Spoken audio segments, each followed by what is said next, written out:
Yes, people, what's going on? This video is brought to you by HelloFresh, and they have given us a massive deal that you guys can benefit from as well. All you need to do is scan the QR code on screen and click the link in the video description below. What is HelloFresh? It is the quick and easy way to do your cooking from home. All the ingredients get delivered to your house straight away. There's no faff. You don't have to go and get anything. It's all there, measured to perfection. And also, you can get meals for as little as £3.15 per serving, and you can save yourself like 25% of wastage rather than going to the supermarket of the food that you would normally throw away, because everything is measured to the T.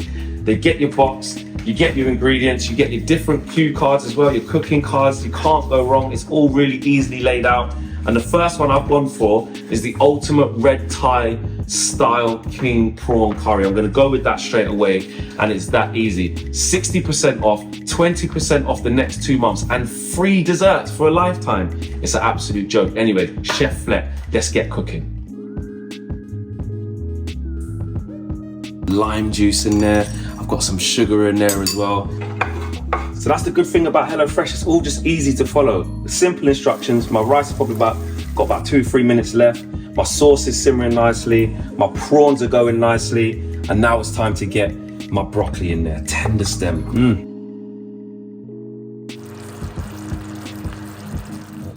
That's all done. And with a sprinkle of my favorite herb, coriander, all on there.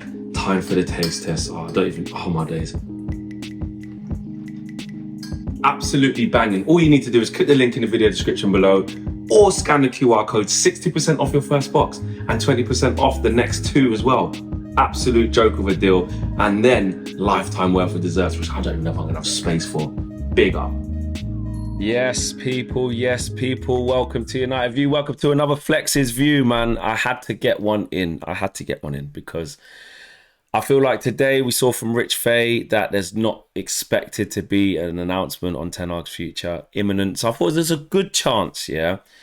Now the dust has settled after the FA Cup final, and you know, I've still got sunglasses on in terms of outside of here, yeah. Outside of UV, when I'm speaking to rivals, sunglasses are on.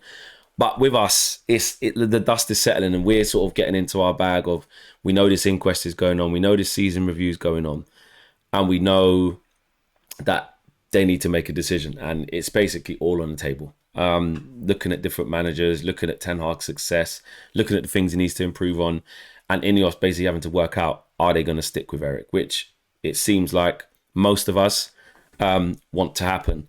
Must definitely do, on behalf of obviously fans as the official supporters group, the official trust, the official voice of the fans.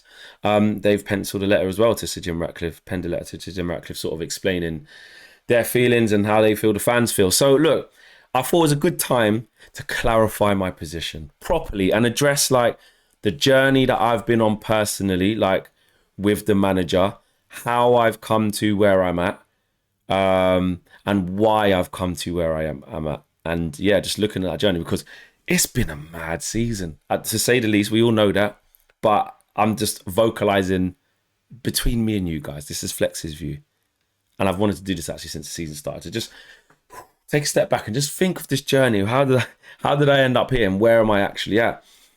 And I just think the first thing I would say that I've learned, well, not learned, but realized even more so this year, is this sort of reliance, right? This reliance on like, or emphasis, should I say, right? On like, you must think A or B. And if you don't think A or B, then you're getting it wrong. And then you must think A or B, but you must also stick with A or B. And if you change from that, you're getting it wrong.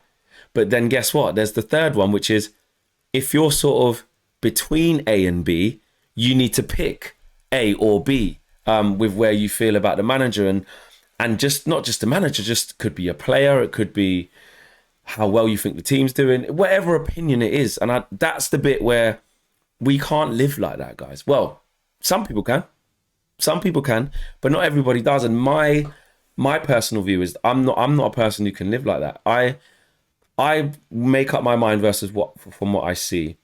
And then in order for it to become something else, it usually takes quite a lot for me to sort of go from one place to another. But as the season transpires, we're emotionally charged, and you do see new things. You see new evidence. You see new things start happening. You see results, most importantly, start happening. And then when you get bad results, like we've had this season, where we've been at absolute shambles for a lot of it, or for all of it,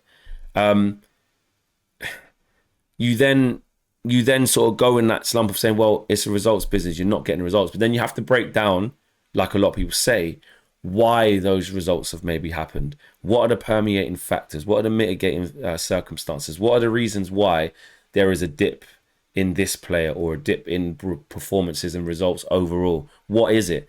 And then you have to wait for everything to be concluded as well, especially when there's cup finals involved. You have to wait for everything to be concluded, done, dusted, the hammer's gone down, the shop's shut, everything's finished, everything's on the table that could be played for, and then take that into account. And I think I don't, the criticism that I gave Eric Ten Hag during the year, there's a lot of it 100% stand by, because it was justified. I think some of his stubbornness to, keep playing players who were clearly not performing.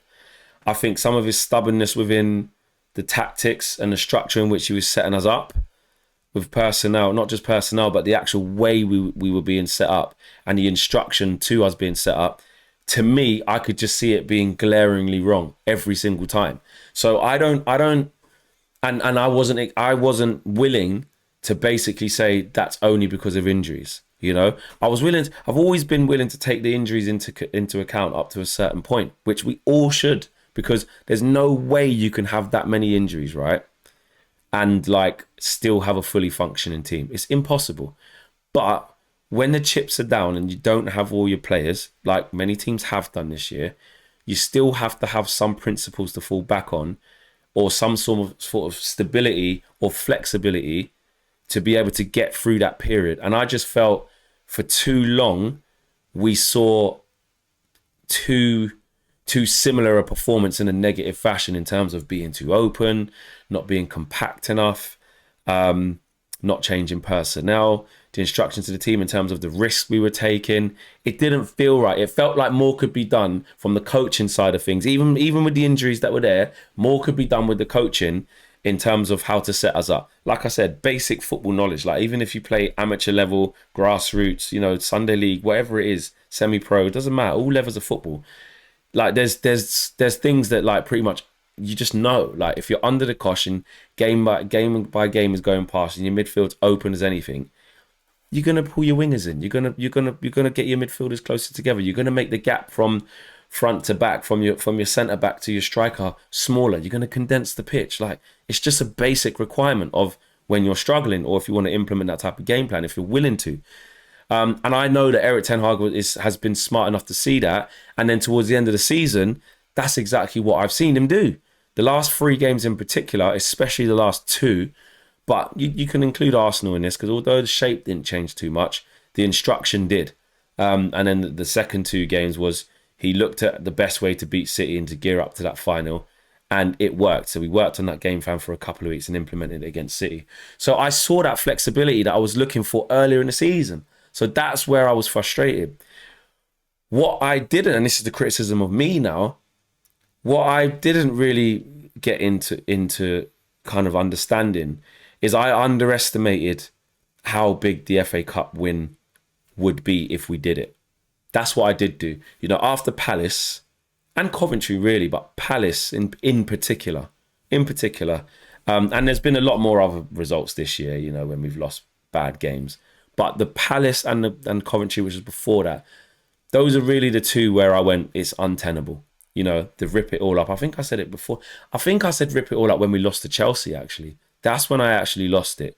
Chelsea being, 3-2 up and then still losing 4-3 with 4 minutes to go. I was just done. You know what I mean? I was absolutely done. And again, I didn't really take it. Yeah, like I said, I didn't really take into context as we went through the cup run, and the way that we went through to the semi-final, which was embarrassing. I didn't take into account that if you win the cup, people don't really remember that you struggled against Coventry and made it that sort of game from 3-0 up. People don't remember, or I don't really sit in here remember, or sort of focusing on the fact that, you know, the Coventry City players' toenail was offside, or they would have beat us in extra time. Like, it was insane. Or just before extra time, sorry. So was that in extra time? I think it was in extra time. I can't remember. So I do understand that, and I do feel that bit that way, that I overshot the mark, because I didn't think by winning the cup in the way that he did, when he got players back as well, mainly Martinez and Varane, the difference that it would make. And that is what he's been saying. That's what Eric's been saying all year. And then also, if you win a trophy, even if he won it in a slightly more dodgy way, because it doesn't really matter how you win a final. You win a final against Man City, you win a final. Like, simple as that. And, you know, you beat Liverpool to get there. You beat Liverpool. Simple as that. We done it in dramatic fashion against Liverpool and not so dramatic against City. We were just a better team, which doesn't normally happen. But it doesn't really matter. If you win a final, you win a final. And the fact that you got 2 trophies in your first 2 years, and the fact that one of those trophies, be it the second trophy that you won, is a better cup than the year before. So you've won a more prestigious cup. And not only have you won a more prestigious cup in the second year, you've done it against the same team that beat you in that final last year. And not only have you done that, you've also done it with the injuries that have happened and a couple more back. So in my eyes, I don't have an ego on this. I don't want to just sit in a lane and say, I'm staying in this lane because I just want to make sure I'm right. I want to be, you know, loud and proud, wrong and strong, whatever you want to call it. That's just not, I couldn't care less about that. I care about the team doing well. And then also when I get presented with the new evidence, i.e. you win a cup and the context of the 2 years is different now, then he deserves it. Now, he deserves more time. Eric does. Now, you can say he always deserved time. You know, from where you sit and watch this, right, you could easily say, and there are many fans saying this, that even if he would have lost that final, he didn't have his players. You can lose to City on any given day of the week. They're the best team in the world. We were expected to lose. Don't let that, you know, because people were saying that after the Crystal Palace, after the Chelsea, after the Bournemouth, after the Fulham, after the Brentford, after all these shit results. You know, there's a lot of fans that are like, I know what this team is. Like, that's who we are. That's this, you know, until he gets to the end of the season, gets his players back, etc., change under Sir Jim, get players out, sell players, bring different, you know, he's not going to be able to do it. But I was a little bit ignorant to the bigger picture, maybe I could say that. But I don't regret the criticism, because there was still a lot of things that Erik ten Hag could have changed himself. I'm not going to rid him of that, and I stand by that. Do I have more faith that he's now learned from them things going forward? He would have taken in a lot. He would have learned the players he can trust. That's for sure. He would have learned, you know, when the right time now is to make those changes. That's for sure. And he would have learnt on the players that, you know, will run through brick walls for him and will take an instruction. And he also would know, which he's been saying, that obviously when he gets his better players back, i.e. Rafael Varane, Martinez, Luke Shaw didn't quite make it, but, you know, Amrabat got a run. Rasmus Højlund was back fit again. Bruno wasn't missing. Even Rashford, I mean, he's had an awful season, but, you know, he didn't have him for a bit. Then he started playing Ahmad at the right time. So, look, there's bits where I think Eric will learn, and that is the key. He will learn from that. But he just deserves a chance. So I wanted to clarify where I'm at. That's where I'm at. I think Erik ten Hag should get the time. I don't know. Like, there's a lot of, and this is where it is different. I'm not 1,000% sure that by giving him the time, he will 100% turn it around. We don't know that. Some of you do. Some of you feel that he will. I do feel he will improve. I do feel if they keep him on and change what's around him and help him do that and get different types of players in and identify the right types of players by doing things diligently in the market and getting the right people in the right jobs, it will in turn help Eric, which will in turn help the performance of the team, which will in turn improve results. I believe it'll be that sequential, but at the same time, you still don't know. But I think he's earned that right. I keep saying, that's my line. He has earned the right to right his wrongs. You know, if you get 2 seasons at a club, you get 2 trophies. And let's not act like the first season wasn't good as well. Not just the trophy-wise. He finished 3rd, from 6th to 3rd. Then in the league, he's done it the other way around this year, and we've gone from 3rd to 8th. So that's why it's 50-50. For every bad thing you say that Ten Hag's done this year, you can counteract with an equal or proportionate positive that he's done the year before. And then he's finished on a high by winning the FA Cup. So look, I understand some people are going to be like, listen, for you, he should leave on a high. He won the FA Cup. It's fantastic. But I can't look past that. This guy's won out the last five seasons all in. He's been winning trophies. He's a winner. And that trophies is what it's about. It can't be overly. It has to count. It's a form of currency. It is. It's the thing that literally saves seasons. Now, I get it. Wigan won the FA Cup and got relegated. Like, it can't be. There has to be some context applied. But I think the fact that he had players missing for so long of the season, and as soon as he got a couple back, he managed to pull that off. It backs up his argument. And on top of that, the fans are behind him. The fans are behind him, man. So for me, give Eric more time. That's how I arrived at. Call me a flip-flop. Call me a disgrace and an absolute cheat. Maybe I have been. But I'm also never afraid, never afraid to put my hands up and say, you know what? Yeah, now I see it like this. And that's where I'm at. So smash the like on the video. Subscribe to the channel if you are new. Let me know where you're at. Are you on the fence? Are you not on the fence? How are you feeling? Let me know. I'm out of here. Peace.